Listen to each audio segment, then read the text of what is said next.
Hi hello friends. ಇಷ್ಟವಿಲ್ಲದ ಮದುವೆ ಭಾಗ 126. ಅಂಜು, ನಿಜ ಹೇಳು, ಜೀವ ಜೊತೆ ಖುಷಿಯಾಗಿದ್ದೀಯಾ? ಅಮ್ಮನಿಗೆ ಹಾರ್ಟ್ ಅಟ್ಯಾಕ್ ಆಗಿದೆ. ಎಲ್ಲಿ ಜೀವನಿಂದ ದೂರ ಹೋದರೆ ಪುನಃ ಅಮ್ಮನ ಹೆಲ್ತ್ ಹಾಳಾಗುತ್ತೆ ಅನ್ನೋ ಕಾರಣಕ್ಕೆ ನೀನು ಅವನ ಜೊತೆ ಇರೋದಲ್ಲ ತಾನೇ ಅಂತ ತುಸು ಆತಂಕ ವ್ಯಕ್ತಪಡಿಸಿದ ತಾಯಿಯನ್ನು ನೋಡಿದ ಅಂಜಲಿ, ಅಮ್ಮ, ನಾನು ಜೀವ ಚೆನ್ನಾಗಿದ್ದೀವಿ. ಆದರೆ ಇನ್ನೂ ಯಾಕೆ ಎಲ್ಲ ಗಂಡ ಹೆಂಡತಿಯರಂತೆ ಸಂಸಾರ ಶುರು ಮಾಡಿಲ್ಲ ಅಂದಾಗ ನಾನೇನೋ ರೆಡಿಯತ್ತೆ, ನಿಮ್ಮ ಮಗಳೇ ಹತ್ತಿರ ಹೋದರೆ ದೂರ ಓಡೋದು ಅನ್ನುತ್ತಾ ಪಟ್ಟನೆ ಬಂದ ಗಂಡನ ಧ್ವನಿಗೆ ಅಂಜಲಿ ಆಶ್ಚರ್ಯದಲ್ಲಿ ಅವನತ್ತ ನೋಡಿದರೆ, ಅಳಿಯನ ಮಾತಿಗೆ ನಸುನಕ್ಕ ಕಲ್ಯಾಣಿ ಅವನ ಬಳಿ ಸ್ವಲ್ಪ ಮಾತನಾಡಿ ಇನ್ನೊಮ್ಮೆ ಕರೆ ಮಾಡುವುದಾಗಿ ಹೇಳಿ ಫೋನಿಟ್ಟರು. ಪಟ್ಟನೆ ಹೆಂಡತಿಯನ್ನು ಬಳಸಿ ಐ ಮಿಸ್ ಯು ವೈಫಿ ಅಂದ. ಅವನಿಂದ ಬರುತ್ತಿರುವ ಮದ್ಯದ ವಾಸನೆಗೆ ಮುಖ ಕಿವುಚಿ ಆಹಾ ಮಿಸ್ ಯು ಅಂತೆ. ಗಂಟಲು ಪೂರ್ತಿ ಹೆಂಡ ಕುಡಿಯೋವಾಗ ಹೆಂಡತಿ ನೆನಪಾಗಿಲ್ಲ ಇವನಿಗೆ. ಅಮ್ಮ ಬೇರೆ ಮಕ್ಕಳನ್ನ ಮಾಡ್ಕೊಳ್ಳಿ ಅಂದ್ಕೊಂಡು ಒಂದಷ್ಟು ಟಾರ್ಚರ್ ಮಾಡಿದ್ರು.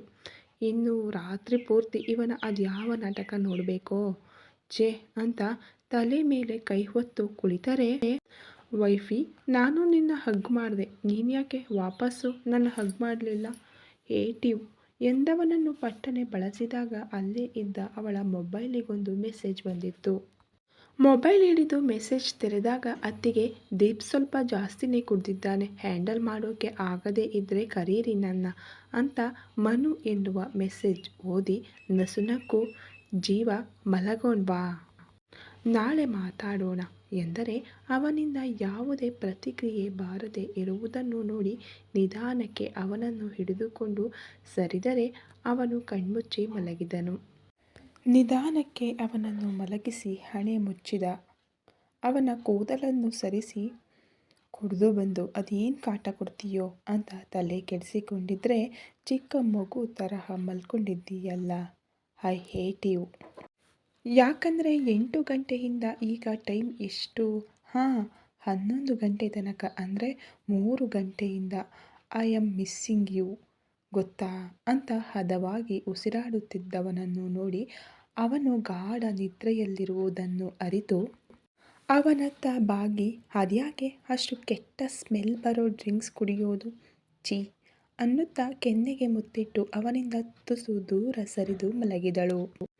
ಬೆಳಿಗ್ಗೆ ಬೇಗನೆ ಎಚ್ಚರಗೊಂಡ ಜೀವ ಪಕ್ಕಕ್ಕೆ ಕತ್ತು ಹೊರಳಿಸಿದಾಗ ತನ್ನ ಕೈ ಹಿಡಿದು ಮಲಗಿರುವ ಹೆಂಡತಿಯನ್ನು ನೋಡಿ ತುಟಿ ಹರಳಿಸಿ, ಸಾರಿ ವೈಫಿ ಎಂದು ಎದ್ದು ಬಾತ್ರೂಮ್ ಹೊಕ್ಕು ಫ್ರೆಶ್ ಆಗಿ ಹೊರಬಂದಾಗ ಅಂಜಲಿ ಎದ್ದು ಕುಳಿತಿದ್ದಳು.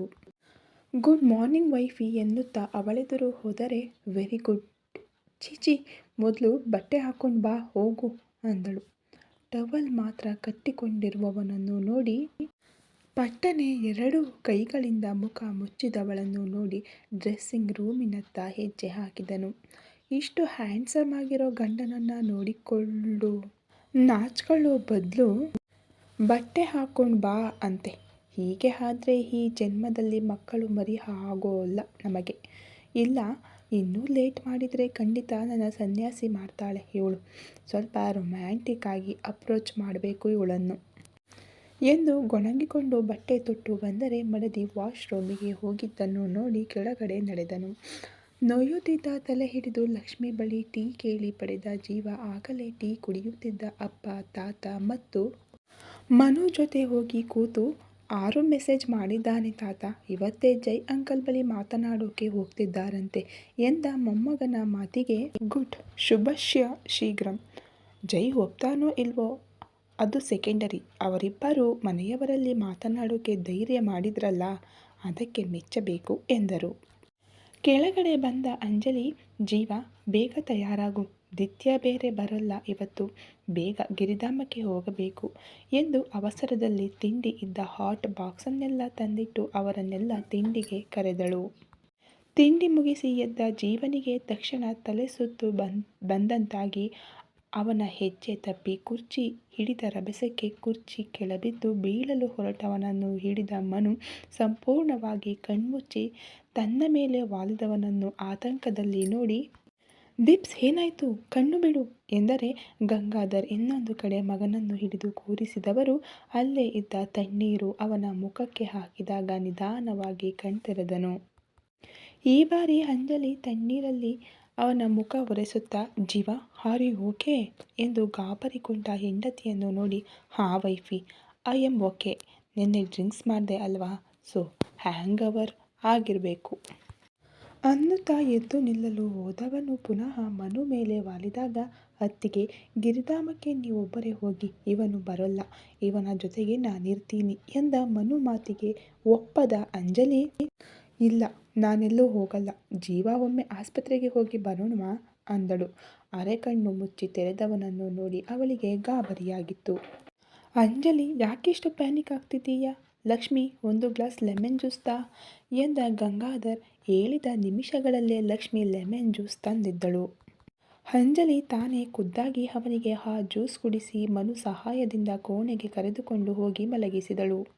ಅತ್ತಿಗೆ ನೋ ನೀಡ್ ಟು ವರಿ, ನೆನ್ನೆ ಸ್ವಲ್ಪ ಜಾಸ್ತಿ ಕುಡಿದ, ಅದೇ ಹ್ಯಾಂಗ್ ಓವರ್ ಆಗಿದೆ, ಒಂದು ನಿದ್ದೆ ಮಾಡಿ ಹೇಳಿ ಸರಿಯಾಗುತ್ತೆ, ಹೇಗೂ ನೀವು ಇರ್ತಿರಲ್ಲ ನಾನು ಹೋಗ್ತೀನಿ ಅಂತ ಹೇಳಿದ ಮನು ಅಲ್ಲಿಂದ ಹೊರ ಹೋದರೆ ಅಂಜಲಿ ಗಂಡನನ್ನೇ ನೋಡುತ್ತಾ ಕುಳಿತಿದ್ದಳು. ಸ್ವಲ್ಪದರಲ್ಲೇ ತಯಾರಾಗಿ ಬಂದ ಗಂಗಾಧರ್, ಅಂಜಲಿ ನಾನು ಮಾವನನ್ನು ಮನೆಗೆ ಬಿಟ್ಟು ಮುತ್ತು ಜೊತೆ ಗಿರಿಧಾಮಕ್ಕೆ ಹೋಗ್ತೀನಿ, ನೀನು ಇವನ ಜೊತೆ ಮನೆಯಲ್ಲೇ ಇರು, ಏನೇ ಎಮರ್ಜೆನ್ಸಿ ಇದ್ದರೆ ಕಾಲ್ ಮಾಡು ಎಂದವರ ಜೊತೆ ಹೊರಬಂದ ಅಂಜಲಿ ತಾತನಲ್ಲಿ ಜೀವ ಮಲಗಿದ್ದಾನೆ ಎಂದಾಗ ಅದೇನಿಲ್ಲ, ನಿನ್ನೆ ಸ್ವಲ್ಪ ಖುಷಿಯಲ್ಲಿ ಒಂದೆರಡು ಪೆಗ್ ಜಾಸ್ತಿ ಕುಡಿದ, ಊಟ ಮಾಡು ಅಂದರೆ ಬೇಡ ಅಂದ್ಕೊಂಡು ರೂಮಿಗೆ ಹೋದ, ಸೊ ಅದೇ ಸ್ವಲ್ಪ ವೀಕ್ನೆಸ್ ಆಗಿದೆ ಅವನಿಗೆ, ಎದ್ದಾಗ ಊಟ ಕೊಟ್ಟು ಬಿಡು ಎಲ್ಲ ಸರಿಯಾಗುತ್ತೆ, ಹಾಗೆಯೇ ಫ್ರೀ ಆದಾಗ ಗಂಡ ಹೆಂಡತಿ ಒಮ್ಮೆ ಮನೆ ಕಡೆ ಬನ್ನಿ ಎಂದು ಹೋದರೆ ಲಕ್ಷ್ಮಿ ಒತ್ತಾಯಕ್ಕೆ ತಿಂಡಿ ಮುಗಿಸಿದ ಅಂಜಲಿ ಕೋಣೆಯತ್ತ ನಡೆದಳು. ಜೀವ ಪಕ್ಕ ಹೋಗಿ ಕುಳಿತು ಇನ್ನೊಮ್ಮೆ ವೈಫಿ ಪಾರ್ಟಿ ಮಾಡ್ತೀನಿ ಅಂದ್ಕೊಂಡು ಬಾ, ಸರಿಯಾಗಿ ಮಾಡ್ತೀನಿ ನಿನಗೆ, ಅಲ್ಲ ಬಿರಿಯಾನಿ ಮಾಡು ಅಂತ ಹೇಳಿ ಹೊಟ್ಟೆ ತುಂಬ ಕುಡ್ಕೊಂಡು ಏನೂ ತಿಂದೆ ಬಂದಿದ್ದೀಯಲ್ಲ, ಏನು ಹೇಳಬೇಕು, ನಾನು ನಿನ್ನ ಹೆಂಡತಿಯಾಗಿ ಬಂದ ದಿನದಿಂದ ಒಂದು ಪುಟ್ಟ ಜ್ವರ ಬರೆಸ್ಕೊಂಡು ಮಲಗಿದವನಲ್ಲ ನೀನು, ಅಂಥದ್ರಲ್ಲಿ ಇವತ್ತು ಕುಡಿದು ಬಲಾನೇ ಇಲ್ಲದವರ ಹಾಗೆ ಬೀಳ್ತಿದ್ದೆಯಲ್ಲ, ಏನಾಗಿದೆ ನಿನಗೆ ಅಂತ ಗಂಡ ಹೇಳುವವರೆಗೂ ಅಂಜಲಿ ಅವನ ಮೇಲಿನ ಅಸಮಾಧಾನ, ಅವನನ್ನು ಈ ಸ್ಥಿತಿಯಲ್ಲಿ ಕಂಡಾಗ ಆದ ನೋವನ್ನೆಲ್ಲ ಹೊರಹಾಕುತ್ತಾ ಕುಳಿತಿದ್ದರೆ ಎಚ್ಚರಗೊಂಡು ಮಿಸುಕಾಡಿದವನನ್ನು ನೋಡಿ ಕ್ಷಣದಲ್ಲಿ ಬಾಯಿ ಮುಚ್ಚಿದಳು. ನಿಧಾನಕ್ಕೆ ಕಣ್ತೆರೆದು ಆಗುತ್ತಿರುವ ತಲೆನೋವಿಗೆ ತಲೆ ಒತ್ತಿಕೊಂಡವನನ್ನು ನೋಡಿ ಜೀವ ಆರ್ ಯು ಓಕೆ ಎನ್ನುವ ಹೆಂಡತಿಯ ಧ್ವನಿ ಬಂದತ್ತ ಕತ್ತು ಹೊರಳಿಸಿದವನು ಹಾ ವೈಫಿ ಸ್ವಲ್ಪ ತಲೆನೋವು, ವೇಟ್ ಅಂತ ಗಡಿಯಾರದತ್ತ ನೋಡಿ ಹೋ ಗಾಡ್ 11 ಗಂಟೆ ಆಯಿತು, ಟೀ ಕುಡಿದ ನೆನಪು ಅಷ್ಟೇ, ಏನಾಗಿದೆ ನನಗೆ, ಯಾಕೆ ಇಷ್ಟೊತ್ತು ಮಲಗಿದ್ದೀನಿ ಅಂತ ಅವಸರದಲ್ಲಿ ಹೇಳಲು ಹೊರಟವನನ್ನು ಹೇಳಲು ಬಿಡದೆ ಸುಮ್ಮನೆ ಮಲಗಿದರೆ ಸರಿ, 5 ನಿಮಿಷ ಹೀಗೆ ಮಲಗಿರು, ಎದ್ದು ಆಚೀಚೆ ಹೋದೆಯೋ ಕಾಲು ಮುರಿತೀನಿ ಅಂತ ಆವಾಜಾಗಿ ಎದ್ದು ಹೊರ ಹೋದರೆ ಅವಳತ್ತಲೇ ನೋಟ ನೆಟ್ಟವನು ನೋಯುತ್ತಿದ್ದ ತಲೆಯನ್ನು ಒತ್ತುತ್ತಾ ಕಣ್ಮುಚ್ಚಿದನು.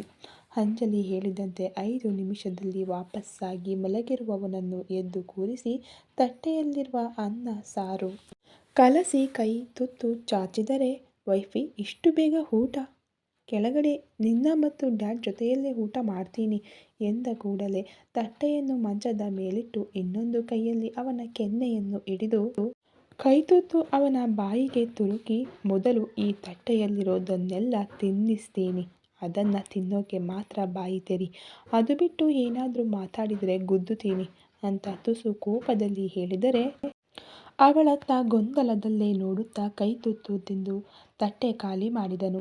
ಅಲ್ಲೇ ಇದ್ದ ಫ್ರೂಟ್ ಜ್ಯೂಸ್ ಅವನತ್ತ ಚಾಚಿ ಇದನ್ನು ಕುಡಿತಾ ಇರು ಬಂದೆ ಅಂತ ಕುಳಿತಲ್ಲಿಂದ ಎದ್ದವಳ ಕೈ ಹಿಡಿದು ವೈಫಿ ಯಾಕೆ ನನ್ನ ಪ್ರೆಗ್ನೆನ್ಸಿ ಲೇಡಿ ತರಹ ಟ್ರೀಟ್ ಮಾಡ್ತಾ ಇದ್ದೀಯಾ, ಏನಾಗಿದೆ ನನಗೆ ಅಂತ ಅಳುಕುತ್ತಲೇ ಕೇಳಿದ ಗಂಡನನ್ನು ನೋಡಿ ಇನ್ನೊಂದು 5 ನಿಮಿಷ ಕಾಯಿ, ತಟ್ಟೆ ಮತ್ತು ಕೈ ತೊಳೆದು ಬಂದು ಎಲ್ಲ ಹೇಳ್ತೀನಿ ಓಕೆ ಅಂತ ತಕ್ಷಣ ಮೃದುವಾದ ಹೆಂಡತಿ ಧ್ವನಿಗೆ ತಲೆ ಕೆರೆದುಕೊಂಡು ತನ್ನ ಮೊಬೈಲಿಗಾಗಿ ಸುತ್ತಲೂ ನೋಡಿ ಅದೆಲ್ಲೂ ಕಾಣಿಸದೇ ಇದ್ದಾಗ ಜ್ಯೂಸ್ ಕುಡಿದು ಸುಮ್ಮನೆ ಕುಳಿತನು.